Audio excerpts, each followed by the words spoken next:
It was a slow and still day, presumably, amidst the wooded hills of Los Angeles, California. Walt Disney, the innovative and truly fearless leader of a booming animation and movie studio, was enjoying a quiet day with his daughters, as was tradition for a Sunday afternoon. Days like these would lead Walt all around the local area, perusing events and activities that would bring delight to his children. This particular afternoon, Walt had brought his daughters to Griffith Park, an expanse of greenish grounds with trails and walkabouts, trains and vistas, observatories and playgrounds and such. They had often come to Griffith Park because in addition to this recreation, it offered something particular: a carousel. This merry-go-round at the time was almost 30 years old and had quite an amount of character already, what with its 68 hand-carved horses and a musical catalog that charmingly blasted over 1,500 songs via Wurlitzer organ. Even at that time, this uniquely vintage carnival attraction offered a bit of nostalgia to Walt. It was a living token of a bygone era and a personal feeling he wanted to cling to and preserve. Walt and his daughters would often come to the carousel, envision them racing to pick which horse they would ride. Perhaps Walt would join in at times, but more often than not, he'd surely take satisfaction in just grabbing a box of popcorn and seating himself on a bench and watching his daughters have a gleeful time. They would smile and laugh as they bobbed up and down, giddy on each rotation. But as Walt sat there this particular afternoon, something else happened. As he slowly chewed on a handful of popcorn in the musical warmth of an old Wurlitzer, sitting on a bench in the middle of Griffith Park, Walt Disney had an idea.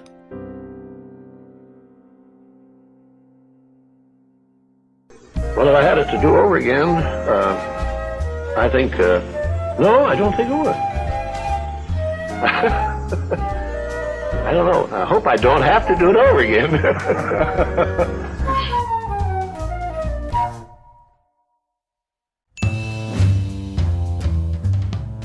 The year is 1954 and the world is an ever-changing place, and Americans are finding more and more ways to be entertained.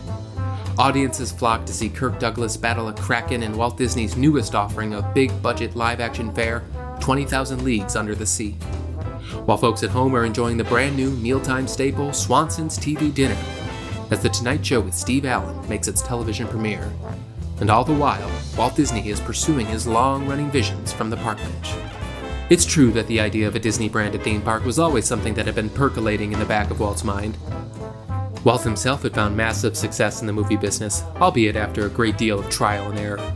In just a little under 40 years, Walt had created, produced, and fostered some of the most iconic characters and properties that are still unmatched to this day.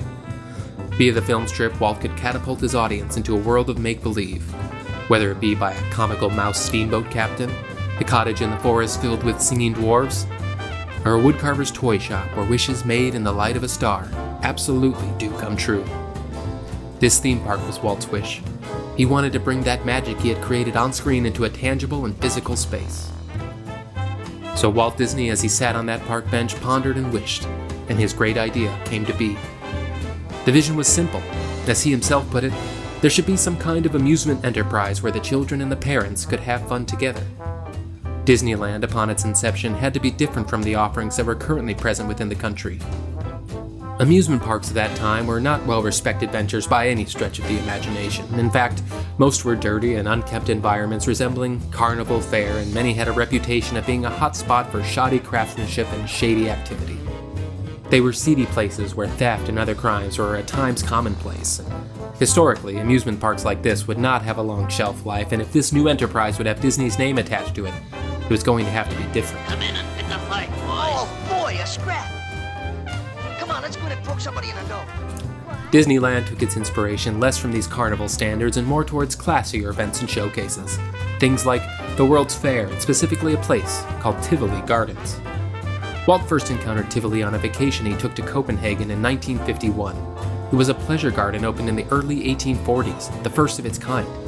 Tivoli was a clean environment that offered several venues for events and recreation, spaces for concerts of varying size, lush foliage and gardens, even a zoo. While thrills like wooden roller coasters were present at the time, Tivoli catered more towards a calmer, more family-friendly atmosphere, a chord that Walt himself wanted to strike likewise. We can see many similarities between Tivoli and Disneyland, an inspiration and sentiment that carries on even to this day. So, Walt had the vision. Now on to the next, and arguably largest obstacle. Walt had to figure out the funding. Walt had a historic track record of making banks and loan officers nervous, as he needed sufficient capital to blaze new trails in filmmaking like he did with cartoons with synchronized sounds and full-length animated features. He had been met with extraordinary success a multitude of times, but Walt certainly had his fair share of financial failures, and this is what the banks would often focus on. So 1954's proposal, Disneyland, a fresh idea and entertainment, was no exception for said banks. Even after putting up his house and basically everything else he owned as collateral, Walt was still a far cry short from achieving this financial goal he needed to begin construction. Since Walt was having trouble securing the estimated $15 to $20 million it would take to construct his park, he explored additional options and ultimately made a deal with ABC Studios, one of the 3 television broadcasting channels at the time. The agreement was like this. Walt would produce a weekly program entitled Disneyland and would offer ABC a 35% share in Disneyland the park. In return, ABC would significantly assist in the cost to fund the park. It was perfect. Walt would have his park, and for about a year prior to the official opening date, Walt would have a prime-time marketing slot to showcase the upcoming attraction via Disney Entertainment. On October 27, 1954, Disneyland debuted on ABC with its first episode entitled The Disneyland Story. Walt himself would host each episode. Now before this, Walt was surely a familiar household name as a movie maker, but really, that was about it. The Disneyland program changed all of that. Walt was suddenly catapulted into the championed thick of American popular culture. Walt was this warm and soft-spoken fixture of Americana, a grandfatherly presence entering the homes of the country every week, offering stories of fantasy and adventure, with visible promises of more to come. And America returned the admiration by coining his fitting moniker as Uncle Walt. The Disneyland story not only introduced the concept of Disneyland, the future place, but more so how this place would be interconnected with the themes and programming on Disneyland the show.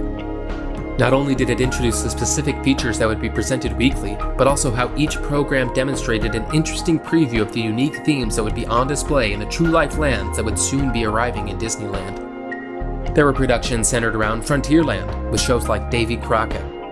Adventureland-themed shows would showcase the Disney True Life Adventure documentaries Walt was producing from all around the world. Tomorrowland, where science and futuristic space-themed programs were given the spotlight.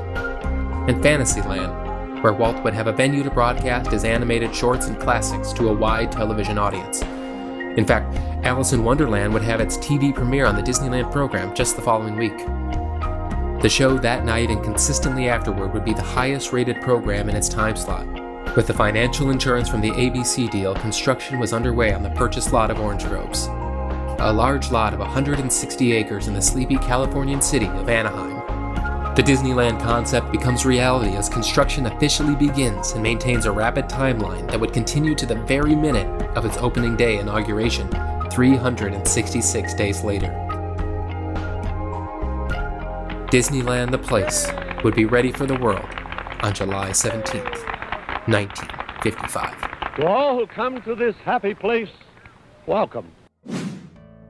What'd you guys think? This is Jordan from Happy Place Explorers, and that was the first episode of the Disneyland Chronicles, or the Chronicles of Disneyland, whatever sounds more majestic or magical. If you can believe it, a lot more happens in the 60 plus years that follow in Disneyland, and we're gonna do what we can here to tell you every single thing that ever happened there in this series, but we got a whole lot more on the channel. So if you're new here, take a look around. We got POVs, we got podcasts, we got atmospheric video, we got destinations in detail.